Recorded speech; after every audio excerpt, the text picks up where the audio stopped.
प्यारे भक्तगणों, आज आप सभी श्रवण करेंगे शनिवार शनि भगवान की व्रत कथा।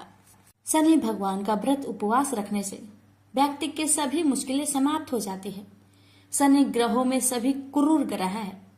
अगर किसी की राशि पर शनि की ढैया या शनि का प्रकोप हो तो उस व्यक्ति को मुश्किलों का सामना करना पड़ता है। शनिवार के दिन इस व्रत को रखने से और शनि महाराज की कथा का श्रवण करने से सभी तरह की मुश्किल से मुक्ति मिलती है। तो आइए श्रवण करते हैं शनि भगवान की कथा। कथा श्रवण करने से पहले कमेंट बॉक्स में शनि महाराज की जय अवश्य लिखें। कथा। एक समय स्वर्ग लोक में सबसे बड़ा कौन, ये प्रश्नों को लेकर नव ग्रहों में वाद विवाद हो गया। विवाद इतना बढ़ा कि परस्पर भयंकर युद्ध की स्थिति बन गई। निर्णय के लिए सभी देवता देवराज इंद्र के पास पहुंचे और बोले, हे देवराज, आपको निर्णय करना होगा कि हम में से सबसे बड़ा कौन है। देवताओं का प्रश्न सुनकर देवराज इंद्र उलझन में पड़ गए। इंद्र बोले, मैं इस प्रश्न का उत्तर देने में असमर्थ हूँ। हम सभी पृथ्वी लोक में उज्जैनी नगरी में राजा विक्रमादित्य के पास चलते हैं। देवराज इंद्र सहित सभी ग्रह यानी कि सभी देवता उज्जैनी नगरी पहुंचे। महल में पहुंचकर जब देवताओं ने उनसे अपना प्रश्न पूछा तो राजा विक्रमादित्य भी कुछ देर के लिए परेशान हो उठे, क्योंकि सभी देवता अपनी अपनी शक्तियों के कारण महान थे। किसी को भी छोटा बताना या बड़ा कह देना उनके क्रोध के प्रकोप से भयंकर हानि पहुंच सकती थी। अचानक राजा विक्रमादित्य को एक उपाय सूझा और उन्होंने विभिन्न धातुओं जैसे स्वर्ण, रजत, कांसा, ताम्र, शीशा, रांगा, जस्ता, अब्रक व लोहे के 9 आसन बनवाए। धातुओं के गुण के अनुसार सभी आसनों को एक दूसरे के पीछे रखकर उन्होंने देवताओं को अपने अपने सिंहासन पर बैठने को कहा। देवताओं के बैठने के बाद राजा विक्रमादित्य ने कहा, आपका निर्णय तो स्वयं हो गया। जो सबसे पहले सिंहासन पर विराजमान है वही सबसे बड़ा है। राजा विक्रमादित्य के निर्णय को सुनकर शनि देवता ने सबसे पीछे आसन पर बैठने के कारण अपने को छोटा जानकर क्रोधित होकर कहने लगे, राजा विक्रमादित्य, तुमने मुझे सबसे पीछे बैठाकर मेरा अपमान किया है। तुम मेरी शक्तियों से परिचित नहीं हो। मैं तुम्हारा सर्वनाश कर दूंगा। शनि ने कहा, सूर्य एक राशि पर 1 महीने, चंद्रमा 2.25 दिन, मंगल 1.5 महीने, बुध और शुक्र 1 महीने, बृहस्पति 13 महीने रहते हैं, लेकिन मैं किसी राशि पर 7.5 वर्ष तक रहता हूँ। बड़े बड़े देवताओं को मैंने अपने प्रकोप से पीड़ित किया है। राम को 7.5 के कारण ही वन में जाकर रहना पड़ा और रावण को 7.5 के कारण ही युद्ध में मृत्यु का शिकार बनना पड़ा। राजा, अब तू भी मेरे प्रकोप से नहीं बच सकता। इसके बाद अनेक ग्रहों के देवता तो प्रसन्नता के साथ चले गए, परंतु शनि भगवान बड़े क्रोध के साथ वहां से विदा हुए। राजा विक्रमादित्य पहले की तरह ही न्याय करते रहे। उनके राज्य में सभी स्त्री पुरुष बहुत आनंद से जीवन यापन कर रहे थे। कुछ दिन ऐसे ही बीत गए। उधर शनि देवता अपने अपमान को भूल नहीं पाए थे। विक्रमादित्य से बदला लेने के लिए एक दिन शनि भगवान ने घोड़े के व्यापारी का रूप धारण किया और बहुत से घोड़ों के साथ उज्जैनी नगरी पहुंचे। राजा विक्रमादित्य ने राज्य में किसी घोड़े के व्यापारी की आने का समाचार सुना तो अपने अश्वपाल को कुछ घोड़े खरीदने के लिए भेजा। घोड़े बहुत कीमती थे। अश्वपाल ने जब वापस लौटकर इस संबंध में बताया तो राजा विक्रमादित्य ने स्वयं आकर एक सुंदर व शक्तिशाली घोड़े को पसंद किया। घोड़े की चाल देखने के लिए राजा उस घोड़े पर सवार हुए तो वह घोड़ा बिजली की गति से दौड़ पड़ा। तेजी से दौड़ता घोड़ा राजा को दूर एक जंगल में ले गया और फिर राजा को वहां गिराकर जंगल में कहीं गायब हो गया। राजा अपने नगर को लौटने के लिए जंगल में भटकने लगा, लेकिन उन्हें लौटने का कोई रास्ता नहीं मिला। राजा को भूख प्यास लगाई। बहुत घूमने पर उसे एक चरवाहा मिला। राजा ने उससे पानी मांगा। पानी पीकर राजा ने उस चरवाहे को अपनी अंगूठी दे दी। फिर उससे रास्ता पूछकर वह जंगल से निकलकर पास के नगर में पहुंचा। राजा ने एक सेठ की दुकान पर बैठकर कुछ देर आराम किया। उस सेठ ने राजा से बातचीत की तो राजा ने उसे बताया कि मैं उज्जैनी नगरी से आया हूँ। राजा के कुछ देर दुकान पर बैठने से सेठ जी की बहुत बिक्री हुई। सेठ ने राजा को बहुत भाग्यवान समझा और खुश होकर उसे अपने घर भोजन के लिए ले गया। सेठ के घर में सोने का एक हार खूंटी पर लटका हुआ था। राजा को उस कमरे में छोड़कर सेठ कुछ देर के लिए बाहर गया। तभी एक आश्चर्यजनक घटना घटी। राजा को देखते ही देखते सोने के उस हार को खूंटी ने निकल गई। सेठ ने कमरे में लौटकर हार को गायब देखा तो चोरी का संदेह राजा पर किया, क्योंकि उस कमरे में राजा ही अकेले बैठा था। सेठ ने अपने नौकरों से कहा कि इस परदेसी को रस्सियों से बांधकर नगर के राजा के पास ले चलो। राजा ने विक्रमादित्य से हार के बारे में पूछा तो उन्होंने बताया कि मेरे आंखों के ही सामने खूंटी ने उस हार को निगल लिया था। विक्रमादित्य की बात को सुनकर राजा बहुत क्रोध से भर गए। उन्हें लगा विक्रमादित्य झूठ कह रहे हैं, इसलिए राजा ने क्रोधित होकर चोरी करने के अपराध में विक्रमादित्य के हाथ पांव काटने की आदेश दे दिया। राजा विक्रमादित्य के हाथ पांव काटकर उसे नगर के सड़क पर छोड़ दिया गया। कुछ दिन बाद एक तेली उसे उठाकर अपने घर ले गया और उसे अपने कोल्हू पर बैठा दिया। राजा आवाज देकर बैलों को हाँकता रहता। इस तरह तेली का बैल चलता रहा और राजा को भोजन मिलता रहा। शनि देव के प्रकोप के साधे साथी पूरी होने पर वर्षा ऋतु प्रारंभ हुई। राजा विक्रमादित्य एक रात मेघ मल्हार गा रहे थे कि तभी नगर के राजा की लड़की राजकुमारी मोहिनी रथ पर सवार उस तेली के घर के पास से गुजर रही थी। उसने मेघ मल्हार सुना तो उसे बहुत अच्छा लगा और दासी को भेजकर गाने वाले को बुला लाने को कहा। दासी ने लौटकर राजकुमारी को अपंग राजा के बारे में सब कुछ बता दिया। राजकुमारी उसके मेघ मल्हार से बहुत मोहित हुई थी, अतः उसने सब कुछ जानकर भी अपंग राजा से विवाह करने का निश्चय कर लिया। राजकुमारी ने अपने माता पिता से जब यह बात कही तो वे हैरान रह गए। रानी ने मोहिनी को समझाया, बेटी तेरे भाग्य में तो किसी राजा की रानी होना लिखा है, फिर तू उस अपंग से विवाह करके अपने पांव पर कुल्हाड़ी क्यों मार रही हो। राजकुमारी ने अपनी जिद्दी नहीं छोड़ी। अपनी जिद्दी पूरी करने के लिए उसने भोजन करना तक छोड़ दिया और प्राण त्याग देने का निश्चय कर लिया। आखिर राजा रानी को विवश होकर अपंग विक्रमादित्य से राजकुमारी का विवाह करना पड़ा। विवाह के बाद राजा विक्रमादित्य और राजकुमारी तेली के घर रहने लगे। उसी रात सपने में शनि भगवान ने राजा से कहा, राजा तुमने मेरा प्रकोप देख लिया, मैंने तुम्हें अपने अपमान का दंड दिया है। राजा ने शनि भगवान से हाथ जोड़कर क्षमा प्रार्थना की कि हे भगवान, आपने जितना दुख मुझे दिया अन्य किसी को ना देना। शनि भगवान ने कुछ सोचकर कहा, राजा मैं तुम्हारी प्रार्थना स्वीकार करता हूँ। जो कोई स्त्री पुरुष मेरा पूजा करेगा, शनिवार को व्रत करके मेरी व्रत कथा सुनेगा, उस पर मेरी अनुकंपा सदा बनी रहेगी। प्रातःकाल राजा विक्रमादित्य की नींद खुली तो उसने अपने हाथ पांव देखकर राजा को बहुत खुशी हुई। उसने मन ही मन शनि भगवान को प्रणाम किया। राजकुमारी भी राजा के हाथ पांव सही सलामत देखकर आश्चर्य में डूब गई। तब राजा विक्रमादित्य ने अपना परिचय देते हुए शनि भगवान की प्रकोप की सारी कहानी सुनाई। सेठ को जब इस बात का पता चला तो दौड़ता हुआ तेली के घर पहुंचा और राजा के चरणों में गिरकर क्षमा मांगने लगा।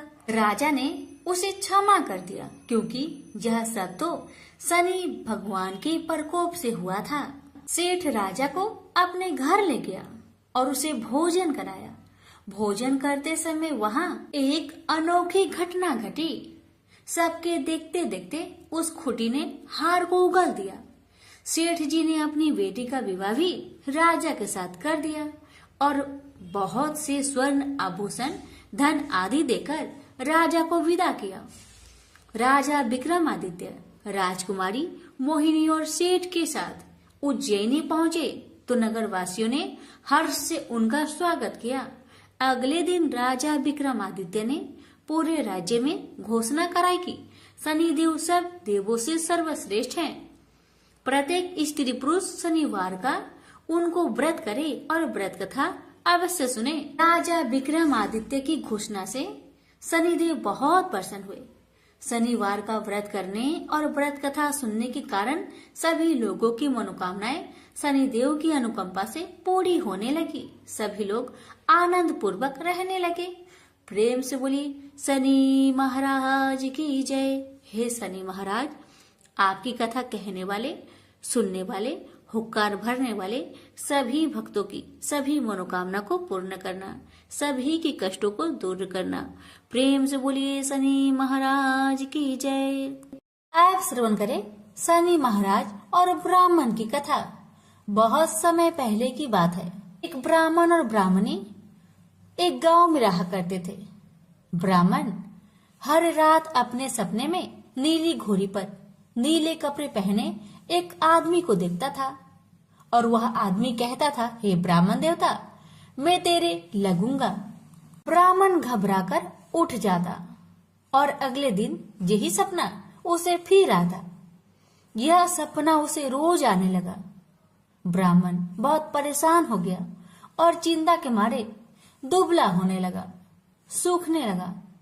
तो एक दिन उसकी पत्नी ने उससे कारण पूछा, हे ब्राह्मण देवता, आपको मैं इतनी अच्छी अच्छी भोजन पकाकर देती हूँ, फिर भी क्या कारण है कि आप दुबले होते जा रहे हैं? ब्राह्मण ने अपनी सपने की सारी बात पत्नी को बताया। ब्राह्मणी बोली, मुझे लगता है अवश्य ही वो शनि महाराज होंगे। अब की बार जब वो आपको दिखे तो आप कह देना, लग जाओ, पर 1.25 पहर से ज्यादा मत लगना। उस दिन फिर सपना आने पर ब्राह्मण ने कहा, लग जाओ, पर कितने समय के लिए लगोगे? शनि जी बोले, 7.5 वर्ष का लगूंगा। ब्राह्मण ने कहा, क्षमा करे शनि भगवान, इतना भारी तो मुझसे झेला नहीं जाएगा। तब शनि भगवान बोले, तो 5 वर्ष का लग जाता हूँ। ब्राह्मण ने मना किया तो शनि जी कहने लगे, 1.25 पहर का तो लगूंगा ही, इतना तो कोढ़ी कलंकी भिखारी के भी लग जाता हूँ। तब ब्राह्मण ने कहा, ठीक है। ब्राह्मण को 1.25 पहर की शनि की दशा लग गई। ब्राह्मण ने दीन से जाकर ब्राह्मणी से कहा, मेरे 1.25 पहर शनि की दशा लग गई है, इसलिए मैं जंगल में जाकर यह समय वहीं पर बिताऊंगा। मेरे लिए खाने पीने का सामान एक पोटली में बांध दो, और हाँ, मेरे जाने के पीछे तुम किसी से झगड़ा मत करना। इस बात का खास ध्यान रखना, ज्यादातर घर में ही रहना और बच्चों का ध्यान रखना।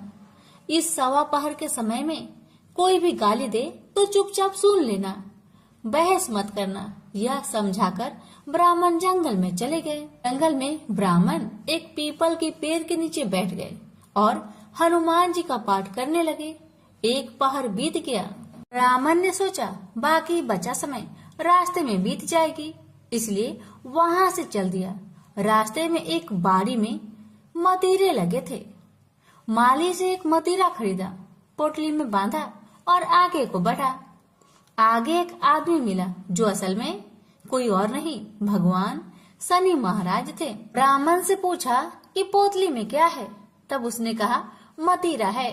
तब शनि भगवान बोले, दिखाओ। ब्राह्मण ने पोटली खोली, उसमें वह मतीरा राजकुमार का कटा हुआ खून से लथपथ सिर दिखाई दिया। तो शनि भगवान ब्राह्मण को राजा के पास ले गए और कहा कि इस ब्राह्मण ने राजकुमार की हत्या कर दी है, इसके पास पोटली में राजकुमार का सिर है। राजा ने कहा, मैं यह नहीं देख सकता। इस ब्राह्मण को सूली पर चढ़ा दो। राजा के यहाँ हाहाकार मच गया। ब्राह्मण को सूली चढ़ाने से पहले पूछा गया कि तुम्हारी कोई आखिरी इच्छा हो तो बताओ। ब्राह्मण ने सोचा किसी तरह अपहर पूरा बस हो जाए। ब्राह्मण ने सोच समझकर कहा। उसने कहा कि वह रोज बालाजी का कथा सुनता है। मरने से पहले अंतिम बार बालाजी का कथा सुनना चाहता है। ब्राह्मण को कथा सुनाने का प्रबंध किया गया। कथा कहते कहते सवा पहर पूरा हो गया। शनि की दशा टलते ही राजकुमार शिकाल खेल कर लौटा हुआ दिखाई दिया। राजकुमार को आता देखकर राजा बहुत खुश हुआ, लेकिन उसे निर्दोष ब्राह्मण की हत्या का दोष लगने का डर सताने लगा। उसने तुरंत घोड़सवार सैनिकों को ब्राह्मण को आदर सहित ले आने के लिए भेजा। ब्राह्मण राज दरबार में आया तो राजा ने क्षमा मांगी और पोटली दिखाने के लिए कहा, तो पोटली खोली तो उसमें मदिरा था। राजा ने इन सब के बारे में पूछा तो ब्राह्मण ने बताया, मुझे सवा पहर की शनिचर की दशा लग गई थी, इस कारण यह सब तमाशा हुआ। राजा ने पूछा, यह दशा कैसे टलती है? ब्राह्मण बोला, राजा या सेठ के लगे तो काला हाथी या काला घोड़ा दान करे, गरीब के लगे तो पीपल की पूजा करे और बोले, साचा शनिचर कहिए जाके पाओ सदा ही पढ़िए। अरे भगवान की कहानी सुने, तिल का तेल और काला उड़द दान करे, काले कुत्ते को तेल से चुपर कर रोटी खिलाए तो शनिचर की दशा उतर जाती है। राजा ने उसे मतीरा वापस दे दिया।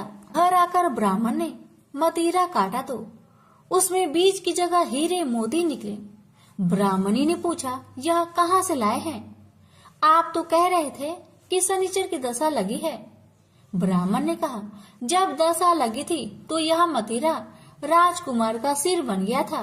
जब शनि की दशा उतरी तो शनि भगवान निहाल कर गए। हे शनि देवता, जैसे ब्राह्मण के शनि की दशा लगी वैसे किसी का ना लगना। बोलिए प्रेम से शनि महाराज की जय। पार्वती जब भी अपने पति शिव के साथ दूसरे देवताओं के निवास स्थान पर जाती और वहां उनके सजे धजे सुंदर भवनों को देखती तो उन्हें बड़ी ही हीनता का बोध होता। वे यह महसूस करती कि हमसे छोटे छोटे देवताओं के पास भी बड़े बड़े भव्य भवन हैं, लेकिन हमारे पास तो कुछ भी नहीं। कहने को मैं आदि देव शिव की पत्नी हूँ, लेकिन रहने के लिए मिली है कैलाश पर्वत की कंदराएं और पहनने के लिए वल्कल। किसी उचित आवास के अभाव में अन्य सुख सुविधाओं का उपभोग नहीं कर सकती। एक दिन पार्वती ने अपने मन की व्यथा अपने पति शिव से कही। शिव जी सुनकर मुस्कुराए, फिर बोले, इसमें हीनता की तो कोई बात ही नहीं देवी। प्रत्येक व्यक्ति की अपनी अपनी जीवन शैली होती है। हमारी जीवन शैली यही है, हम अपनी इस शैली को हीन क्यों समझे? अन्य देवगण प्रकृति से बहुत दूर है, जबकि हम प्रकृति की गोद में निवास करते हैं। यह तो हमारे लिए गौरव की बात है, हीनता की नहीं। शिव के तर्कों से पार्वती संतुष्ट नहीं हुई और बोली, मुझे आपकी ये बातें समझ में नहीं आती देव। मुझे तो अपना एक आवास चाहिए, बहुत ही भव्य और सुख सुविधा से पूर्ण। शिव ने अपनी सहज मुस्कान से साथ उत्तर दिया, इसमें क्या मुश्किल है देवी, मैं अभी विश्वकर्मा को बुलवा देता हूँ, उनसे जैसा चाहो वैसा आवास बनवा लो। विश्वकर्मा को बुलाया गया। पार्वती ने आदेश दिया, हमारे लिए ऐसा भव्य बनाओ जैसे विश्व में कहीं ना हो। विश्वकर्मा ने आदेश स्वीकार किया। निर्माण कार्य प्रारंभ हो गया। कुछ ही समय में पार्वती की इच्छा अनुसार भव्य भवन तैयार हो गया। अपने भवन को देखकर पार्वती अति प्रसन्न हुई। गृह प्रवेश की तैयारी होने लगी। पार्वती चाहती थी गृह प्रवेश के समय सभी प्रमुख देवता हमारे यहाँ उपस्थित रहे। शिव ने अपनी सहमति दे दी। सभी प्रमुख देवी देवताओं को आमंत्रण भेजा गया। यह प्रवेश के समय वे सब कैलाश पर्वत पर आ गए उन्होंने पार्वती के भव्य भवन की भूरी भूरी प्रशंसा की, लेकिन विश्वनेत्री ब्रह्मा खामोश रहे।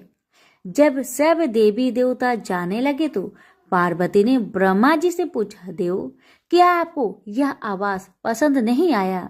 ब्रह्मा जी ने आश्चर्य व्यक्त करते हुए पार्वती से ही प्रश्न किया, देवी, मैंने कब ऐसा कहा? आपके चेहरे की भाव भंगिमा कुछ ऐसे कह रही है प्रभु। पार्वती ने अपनी शंका स्पष्ट की।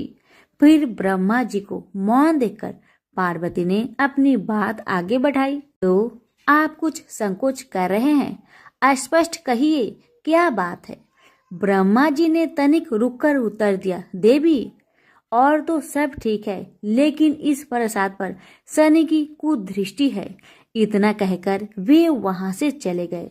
पार्वती ने ब्रह्मा जी की बात शिव को बतलाई तो वे कुछ चिंता में पड़ गए। पार्वती ने पूछा, प्रभु, शनि की दृष्टि से क्या हो सकता है? यह प्रसाद जल सकता है? भगवान शिव ने उत्तर दिया, हाँ। यह सुनकर पार्वती भी चिंतित हो गई और बोली, प्रभु, इसके लिए कोई उपाय कीजिए। शिव ने निराश व्यक्त की, शनि की दृष्टि को हटाना सरल नहीं है देवी। शिव का उत्तर सुनकर पार्वती आवेश में आ गई और बोली, सरल क्यों नहीं है? आप अभी शनि लोक जाइए और शनि देव से कहिए कि वह हमारे प्रसाद से अपनी कुदृष्टि हटा ले। यदि वह मान जाए तो आप तत्काल उसे कोई वरदान दे दीजिएगा, और यदि न माने तो आप अपना डमरू जोर से बजा दीजिएगा। मैं स्वयं अपने प्रसाद को आग लगा दूंगी।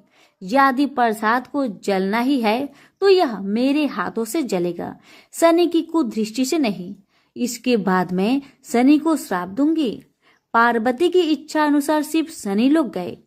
वहां शनि देव ने उनकी अभ्यर्थना की और आदर के साथ आसन पर बैठाया।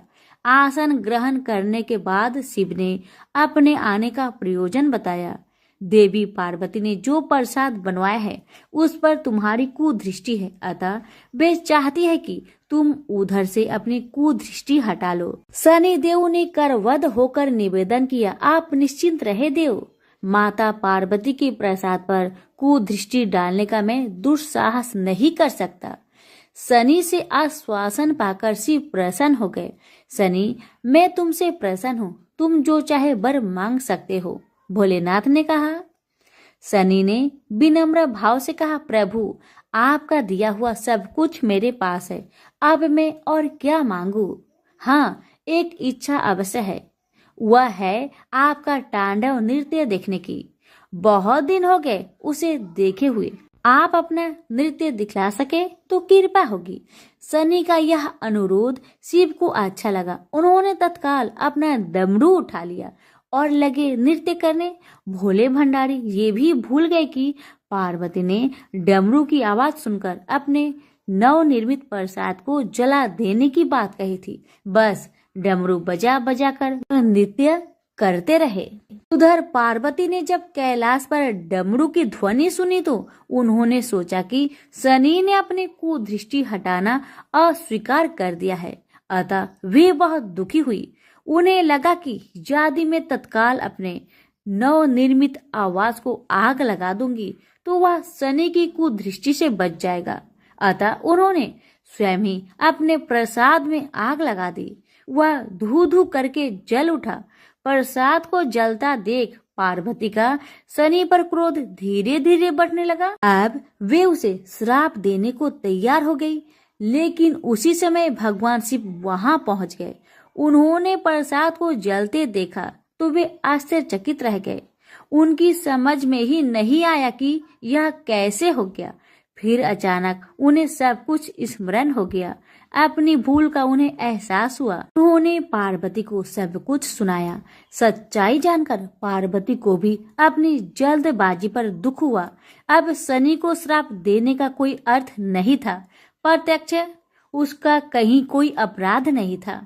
फिर भी पार्वती और शिव को यह लग रहा था कि यह सब हुआ शनि की कुदृष्टि से ही, लेकिन स्थिति को देखते हुए वे दोषी नहीं ठहरा सकते। प्रेम से बोलिए शनि महाराज की जय। उमापति शंकर भगवान की जय। पिपलाद और शनि भगवान की कथा। जो भी इनकी कथा को सच्चे मन से श्रवण करेगा उसकी सारी दुख तकलीफ समाप्त हो जाएगी। कहते हैं कि किसी पर शनि की 7.5 होती है तो विद्वानों द्वारा कहा जाता है कि आप पीपल वृक्ष की पूजा करें। आखिर इसके पीछे का कारण क्या है, आइए इस रहस्य को जानते हैं। पिपलाद ऋषि का नाम आप सभी ने सुना होगा। वह महर्षि दधीचि के पुत्र थे। महर्षि दधीचि जिन्होंने अपनी हड्डियों का दान कर दी थी, जिससे इंद्र का वज्र बनाकर और वृत्रासुर का संहार संभव हो पाया था। यह घटना ब्रह्म पुराण की है। शमशान में जो महर्षि दधीचि के मांस पिंड का दाह संस्कार हो रहा था तो उनकी पत्नी अपने पति का वियोग सहन न कर पाई और पास में स्थित पीपल के वृक्ष की कोटर में जो जड़ों के कारण एक गड्ढा बन जाता है, उसमें अपने 3 वर्ष के बालक को रखकर स्वयं चिता पर सती हो गई। इस प्रकार महर्षि दधीचि और उनकी पत्नी का बलिदान हो गया।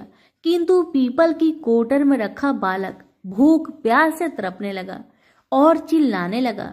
जब कोई वस्तु से नहीं मिली तो कोटर में गिरे हुए पीपल के फल खाकर वह बड़ा होने लगा। एक दिन देव ऋषि नारद वहां से गुजर रहे थे। नारद जी ने पीपल की कोटर में बालक को देखकर उससे उसका परिचय पूछा।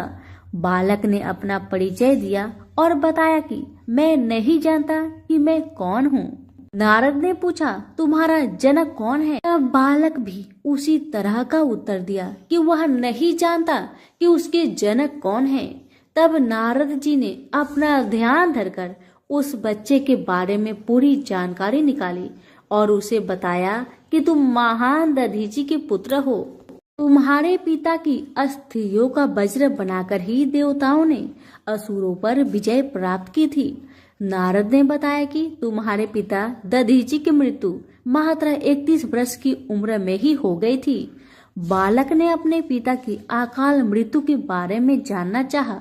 तब नारद जी ने बताया कि उन पर आई इस विपत्ति का कारण शनिदेव की महादशा थी। नारद जी ने उस बालक को पिपलाद नाम दिया क्योंकि वह पीपल के पत्ते और उसका गुदा खाकर बड़े हुए थे। उसके बाद नारद जी ने उसे दीक्षित किया। नारद जी के जाने के बाद उस बालक ने, जिसका नाम पिपलाद था, ब्रह्मा जी की घोर तपस्या की। ब्रह्मा जी ने जब बालक से वर मांगने के लिए कहा तो पिपलाद ने अपने दृष्टि मात्र से किसी को भी जलाने की शक्ति मांगी। ब्रह्मा जी ने उसे वरदान दे दिया। ब्रह्मा जी के वरदान के बाद पिपलाद ने सबसे पहले शनि देव का आह्वान किया और उन्हें अपने सामने प्रस्तुत किया। सामने पाकर उन्होंने शनि देव को भस्म करना शुरू कर दिया। शनि देव शरीर से जलने लगे। ब्रह्मांड में कोलाहल मच गया। सूर्य पुत्र शनि की रक्षा के लिए सारे देवता विफल प्रतीत हो रहे थे। सूर्य ने अपनी आंखों के सामने अपने पुत्र को जलता हुआ देखा। ब्रह्मा जी उसे बचाने के लिए विनय निवेदन किया। ब्रह्मा जी ने स्वयं पिपलाद के सम्मुख प्रकट होकर शनिदेव को छोड़ने के लिए कहा, किंतु वह तैयार न हुए। ब्रह्मा जी ने एक के बदले 2 वरदान मांगने की बात कही।